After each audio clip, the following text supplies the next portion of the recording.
नमो नमः। आज हम छठी कक्षा की संस्कृत की पाठ्य पुस्तक रुचिरा प्रथमो भागः का छठा पाठ समुद्र तटः, समुद्र तट या समुद्र का किनारा, इसे आज हम पढ़ेंगे। इसकी सरल हिंदी व्याख्या की जाएगी। चलिए मैं शुरू कर रही हूँ। एषः समुद्र तटः, यह समुद्र तट है अर्थात समुद्र का किनारा है। अत्र जनाः पर्यटनाय आगच्छन्ति, यहाँ अत्र मतलब यहाँ, जनाः लोग, पर्यटनाय पर्यटन कहा जाता है घूमने के लिए, आगच्छन्ति आते हैं, यहाँ लोग घूमने के लिए आते हैं। केचन तरंगैः क्रीडन्ति, कुछ लोग तरंगों के साथ खेलते हैं। केचन च नौकाभिः जलविहारं कुर्वन्ति, कुछ नौकाओं के द्वारा जल विहार अर्थात जल में विहार करते हैं। नौका के में बैठकर जो है वो जल में विहार करते हैं। तेषु केचन कन्दुकेन क्रीडन्ति, उनमें से कुछ गेंद के साथ खेलते हैं। बालिकाः बालकाः च बालुकाभिः बालुकागृहं रचयन्ति, बालिका अर्थात लड़कियां और बालकाः लड़के, बालुकाभिः बालू कहा जाता है रेतों के द्वारा अर्थात वहां पर जो रेत होती है समुद्र के तट पर उसके द्वारा, बालुकागृहं रचयन्ति रेत का घर बनाते हैं। लड़के और लड़कियां रेत के साथ रेत का घर बनाते हैं। मध्ये मध्ये तरंगाः बालुकागृहं प्रवाहयन्ति, बीच बीच में, मध्य मध्य मतलब बीच बीच में, तरंगाः मतलब समुद्र की लहरें, बालुकागृहं प्रवाहयन्ति उस रेत के घर को, जो वहां पर जो रेत के घर बनाए जाते हैं उनको वो लहरें बहाकर ले जाती हैं। एषा क्रीड़ा प्रचलति एव, और यही खेल चलता रहता है। समुद्र तटाः न केवलम पर्यटन स्थानानि, समुद्र के किनारे न केवल पर्यटन के स्थल हैं। अत्र मत्स्य जीविनः अपि स्वजीविकाम चालयन्ति, यहाँ पर जो है अपने जीविका चलाते हैं। अस्माकं देशे बहवः समुद्र तटाः सन्ति, अस्माकम हमारे देशे देश में, बहवः बहुत से, समुद्र तटाः समुद्र तट, सन्ति अर्थात हैं, हमारे देश में बहुत से समुद्र तट हैं। एतेषु मुंबई गोवा कोच्चि कन्याकुमारी विशाखापत्तनम पुरी तटाः अतीव प्रसिद्धाः सन्ति।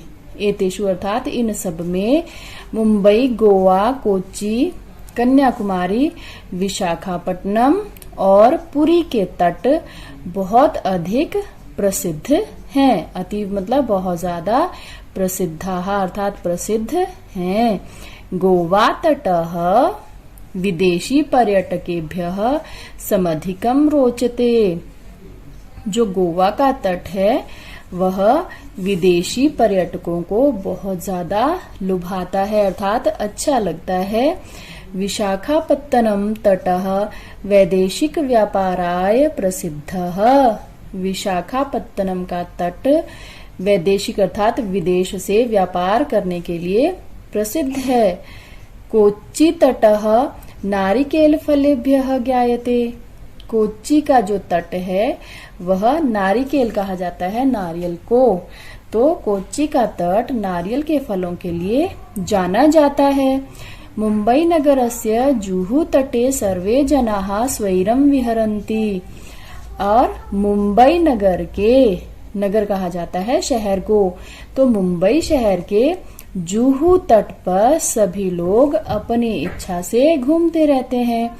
चेन्नई नगरस्य मेरीना तटः देशस्य सागर तटेषु दीर्घतमः, अब चेन्नई नगर का मेरीना तट यानी कि मेरीना बीच देश के सागर तटों में दीर्घतमः मतलब सबसे बड़ा है।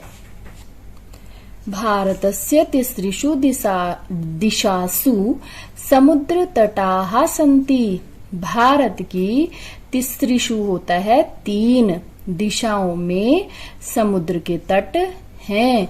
अस्माद एव कारणात, अस्मात एव मतलब इसी कारण से ही भारत देशः प्रायद्वीपः इति कथ्यते, भारत देश को प्रायद्वीप कहा जाता है।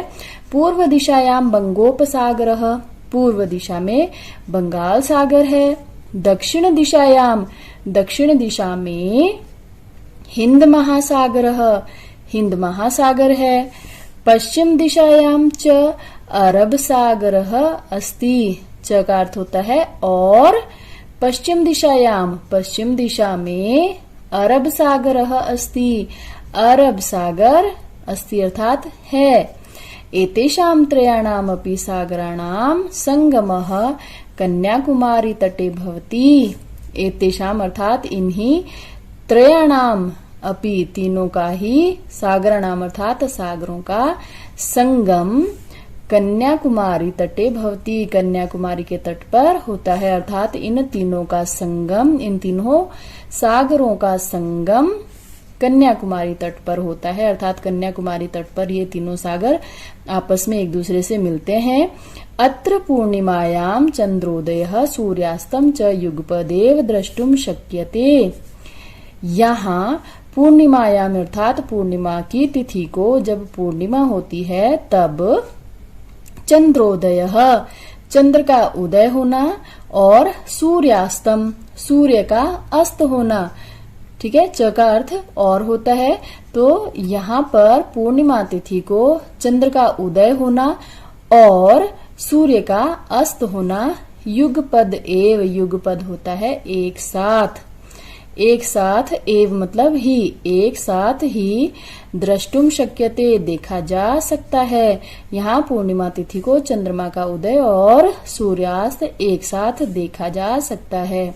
इसके साथ ही अध्याय समाप्त होता है। आपको फिर भी किसी शब्द का अर्थ जानने में कठिनाई आ रही हो तो आप कमेंट करके पूछ सकते हैं। इसके साथ ही वीडियो समाप्त होती है। वीडियो को पूरा देखने के लिए आपका बहुत बहुत धन्यवाद।